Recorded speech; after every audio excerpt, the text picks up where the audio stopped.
دروازے نہ بند کریں جن دروازوں کی برکت سے روزی آتی ہے۔ ایک حدیث میرا دل کرتا ہے آپ کو یاد ہو جائے، مستدرک للحاکم میں حدیث ہے۔ حضرت انس بن مالک رضی اللہ تعالیٰ عنہ فرماتے ہیں ایک بھائی حضور کی بارگاہ میں بیٹھا رہتا تھا، نکما نہیں تھا، شارحین حدیث کہتے ہیں کہ کسی مجبوری سے وہ کام نہیں کر پاتا تھا، یا کرتا تھا تو کام آگے نہیں چل پاتا تھا، ذہنی صلاحیت ہی شاید زیادہ نہیں تھی۔ یہ حدیث مشکات میں بھی موجود ہے، مستدرک للحاکم میں بھی موجود ہے۔ حضرت انس بن مالک رضی اللہ تعالیٰ عنہ فرماتے ہیں وہ حضور کی بارگاہ ناز میں بیٹھا رہتا تھا، اس کے بھائی نے آ کے شکایت کی، یا رسول اللہ صلی اللہ تعالیٰ علیہ وسلم، یہ کوئی کام ہی نہیں کرتا، کوئی محنت نہیں کرتا، کوئی جدوجہد نہیں کرتا، آگے نہیں بڑھتا،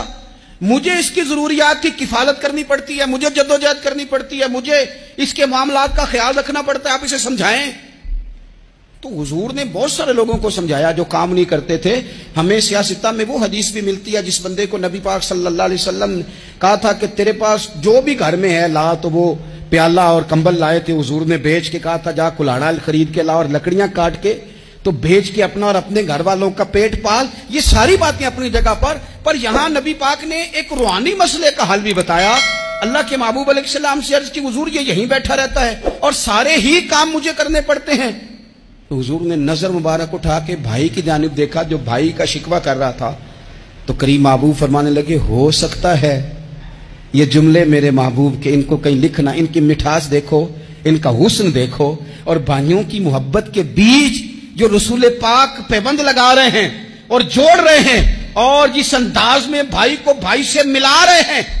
اس لہجے کے حسن کی مٹھاس کو بھی ذرا چکھ کے دیکھو۔ حضور فرمانے لگے ہو سکتا ہے رب تمہیں جو رزق دے رہا ہے وہ اسی بھائی کی وجہ سے دے رہا ہے۔ بھائی پائیاں دے ویری ہوندے تے بھائی ہی پائیاں دیاں باواں، او بھائی ہو سکتا ہے اس کی وجہ سے تجھے مل رہا ہو، اس کی وجہ سے۔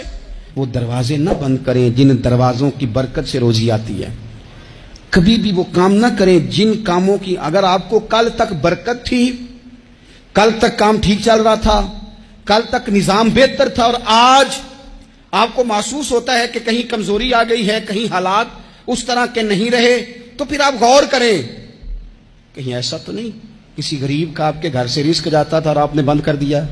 کسی کی مدد ہوتی تھی آپ نے بند کر دی، کسی کے ساتھ شفقت ہوتی تھی آپ نے بند کر دی، کوئی شخص آپ کی وجہ سے تسلی میں تھا اور پھر آپ نے اسے تکلیف میں ڈال دیا۔ اللہ کے محبوب نے فرمایا تمہارے کمزوروں کی وجہ سے تمہیں رزق دیا جاتا ہے، تمہارے ضعیفوں کی وجہ سے تمہیں رزق دیا جاتا ہے۔ تم نے تو ایک بندہ یہ کہہ کے نکال دیا کہ جا تیری تنخواہ میں نہیں دے سکتا، لیکن کیا پتا کہ اس کی تنخواہ کی وجہ سے ہی باقی سارا کچھ بھی آتا ہو، کیا پتا کہ اسی کے سبب سے اللہ انعام فرماتا ہو۔ لہٰذا ان روحانی مسائل کا بھی تھوڑا سا خیال کریں۔